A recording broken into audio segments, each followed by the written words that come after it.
Now,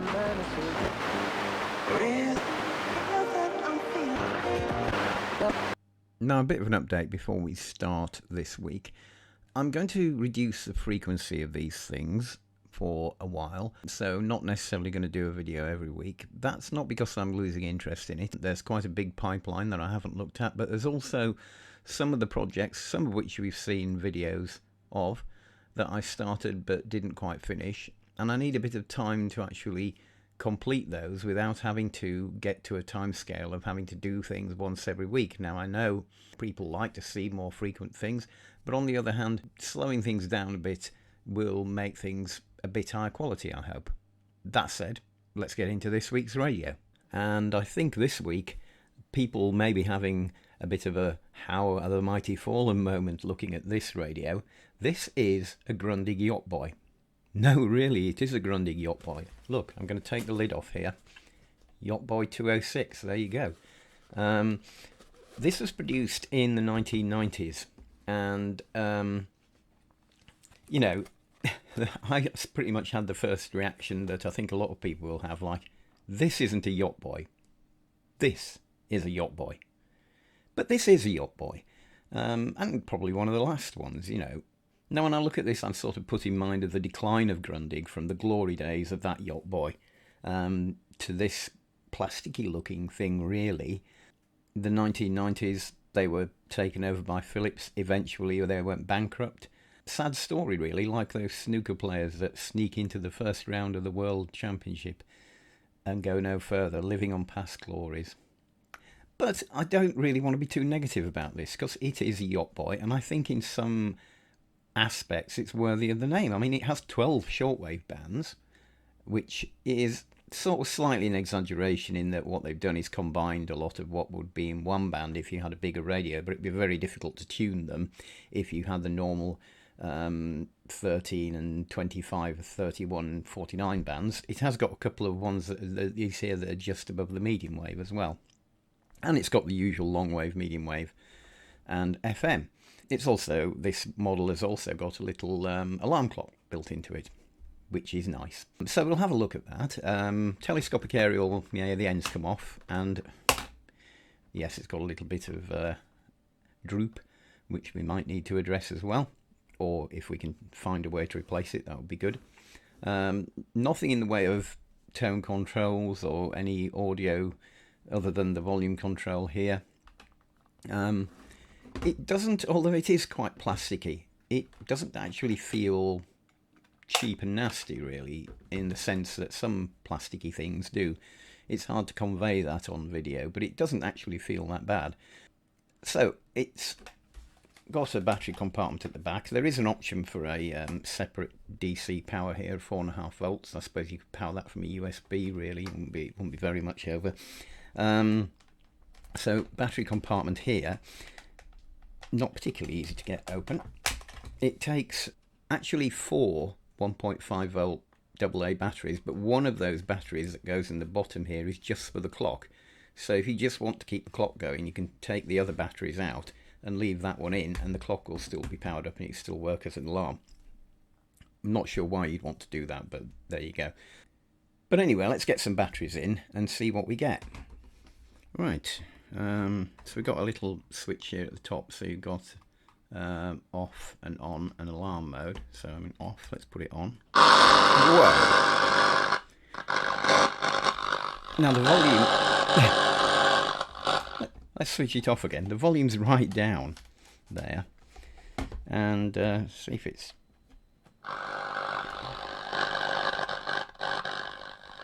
there's obviously an issue there with the volume control. Let's put it on FM and see if that helps.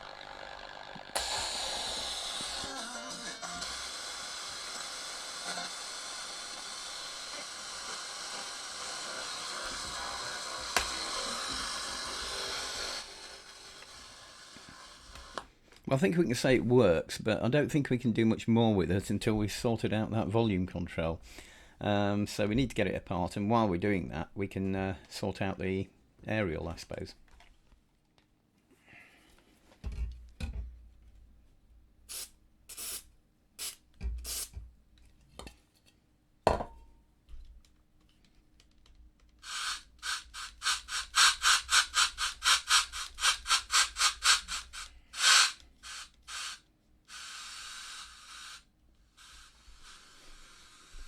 So as you can see, it's quite an open thing, really.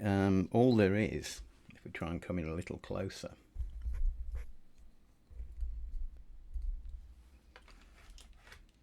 all there is this sort of slidey thing on top of that. There isn't really a separate pot as such that you can take out. So the best I can do is clean it. If it has any breakage in it, I think we're stuffed. There's no way of fixing that, and I don't really see an easy way of getting all this apart, and wouldn't really want to try. That does seem to have had some effect.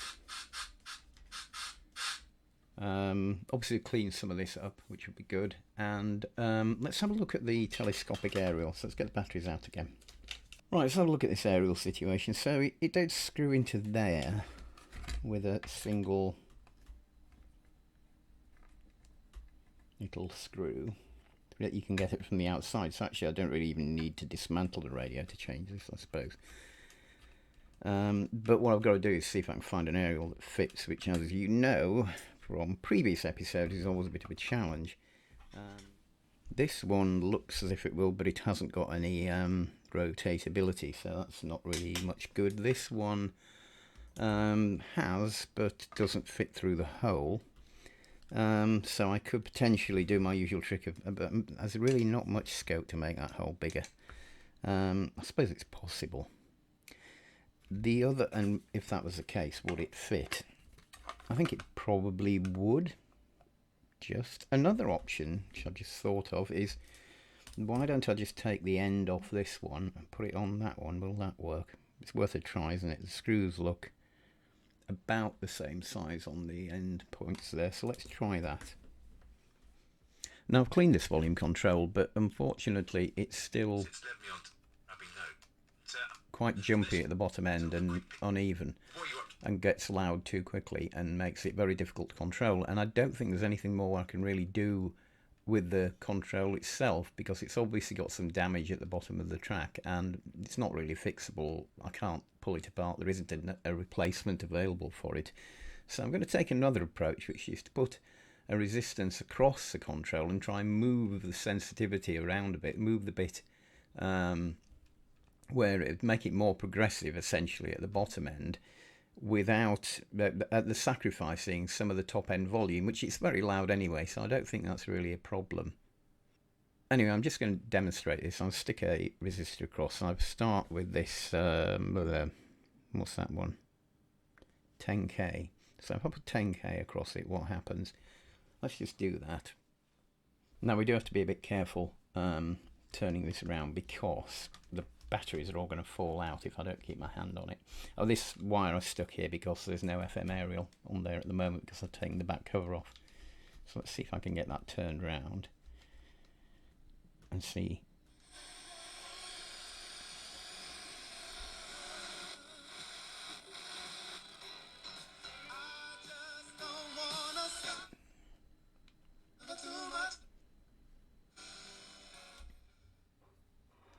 So that's made it more progressive at the bottom end, but I think it's taken too much off the top end. That's reduced the highest volume too much, so I think we're going to increase it from that a bit. Travel is 20 to 1 afternoon. I'm Dave Webster. M11 northbound between 12 and 14 Cambridge to Girton. Weekend roadworks until the early hours of the morning means that we're closed. There is traffic in Peterborough, Neen Parkway northbound. So it seems I've settled on 56k here. That seems to give me the best balance between not knocking too much off the top end of the volume and making it a little bit more progressive at the bottom. So I'll put that on properly. So there we go, the resistors fitted in place and insulated, and I can now put it all back together. So we've replaced the telescopic aerial, we've improved on the volume control, cleaned it up a bit, and all done, I think. So what is there to say about this Yacht Boy?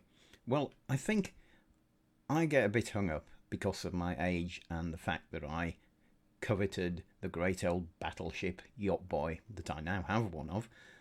I get a bit hung up on the name and compare it with that too much, and that's not really the way to look at it. The way to look at it is, how does this stack up in terms of buying this radio in the 1990s? Was it a good radio?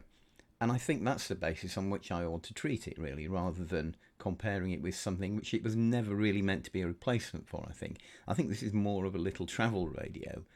And the shortwave things were for, listening to either local stations or keeping in touch with the BBC World Service or whatever.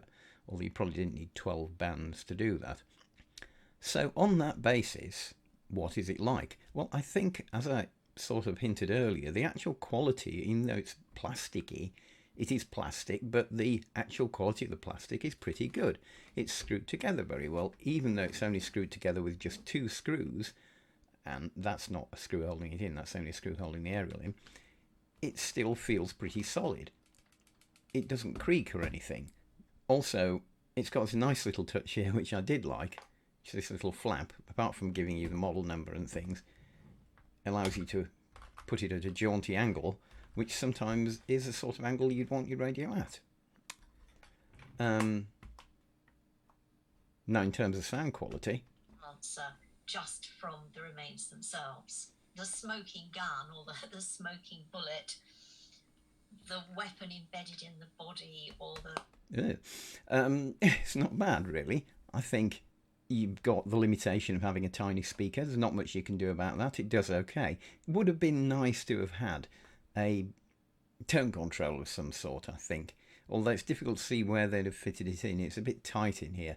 And going back to the quality, the only one quality thing that I sort of did notice is obviously this volume control itself wasn't particularly well done, and it would have been nicer. They could have done something nicer there, and it wouldn't have fallen apart like it has. I wonder if really at this stage Grundig were in the thing. I was watching a review of a Ryobi. I can't remember what it was, some Ryobi tool anyway, and the guy on YouTube that was doing this did mention the idea that Ryobi are very good at making things that look as if they're very high quality, but when you take them apart they're not. And I wonder if Grundig were in that sort of mode at this time. On the negative side, I have to say that the shortwave reception isn't stunning, and I have managed to get some stations on it, but not really as good as some of the other shortwave equipped radios I've got that definitely have got fewer bands. And if you're marketing it as, having all these bands, then that's something you're supposed to be pretty good at. The other thing is FM sensitivity and interference, not brilliant. Long wave and medium wave, actually pretty good, but then, anybody can build a long wave and medium wave radio. That was a solved problem by that time, certainly. The other thing is this little clock extension, which so this was there were 2 versions of this, one with and one without the clock. This one I actually got the manual with this thing, so it's not often I get a manual with the radios that I buy. And there was a 204, and the 204 didn't have the clock, and you weren't really missing much, to be honest, because it's not a clock radio. This is just an alarm clock tacked on to a radio. When you set the alarm clock, you can make it do a bleepy alarm thing and wake you up in the morning, but you can't make it turn the radio on. You have got a sleep facility for the radio, so it will go on for an hour if you press that. But, I mean, come on. At that stage, I think, and I'm guessing this is quite a high-end radio for this sort of package, surely it wouldn't have been that difficult for them to get it to turn the radio on and off. So I think they dropped the ball a bit there as well. So it's definitely flawed. It's not as bad as I thought it would be. That's not really much of a recommendation, is it? But, I don't think we should dismiss it out of hand anyway.